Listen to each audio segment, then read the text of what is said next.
হ্যাঁ স্যার, বলছি যে আমি মানে বাইরে প্রচণ্ড বৃষ্টি হচ্ছে, তো আমি না আটকে গেছি রাস্তায়। তো আমি চেষ্টা করছি আসার জন্য। কি? হ্যাঁ আমি জানি আজকে রিভিউ রয়েছে। আরে চিন্তা করবেন না, আমি আজকে আমার কাছে কেউ আটকাতে পারবে না। তো সেই জন্যই আমি বেরিয়ে গেছিলাম রাস্তায়। তো দেখছি বৃষ্টিতে আমি আটকে গেছি, বুঝলেন, অনেকক্ষণ ধরে দাঁড়িয়ে রয়েছি। কি আওয়াজ পাচ্ছেন না?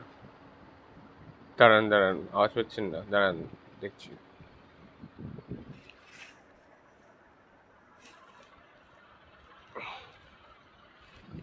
আওয়াজ পেয়েছেন এবার?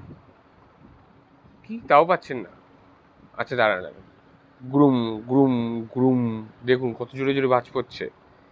শুনতে পেয়েছেন বাজ? কি? ও না, আরে এটা তো আমি আপনাকে শোনানোর জন্য মুখ থেকে আওয়াজ করলাম, কিন্তু সত্যি সত্যি বাইরে আওয়াজ হচ্ছে। তো আপনি হয়তো পাচ্ছেন না, আমি আওয়াজ পাচ্ছি, তো সেই জন্য আপনাকে আমি শোনালাম আওয়াজটা। আরে ঠিক আছে, আমি দেখছি, চেষ্টা করছি আমি অফিস যাওয়ার জন্য। ঠিক আছে, আমি চেষ্টা করছি। অফিসের বসকেও মানে কত চেষ্টা করতে হচ্ছে, মানে অফিস না যাওয়ার জন্য কত চেষ্টা করতে হচ্ছে, তাও মানছে না। কি বলবো, এরা বিশ্বাস করে না যে বাইরে বৃষ্টি হচ্ছে। মানে সত্যিই বৃষ্টি হচ্ছে না, কিন্তু তাও তো বিশ্বাস করতে হয়, মানে এমপ্লয়ীদের উপর তো বিশ্বাস রাখতে হয়।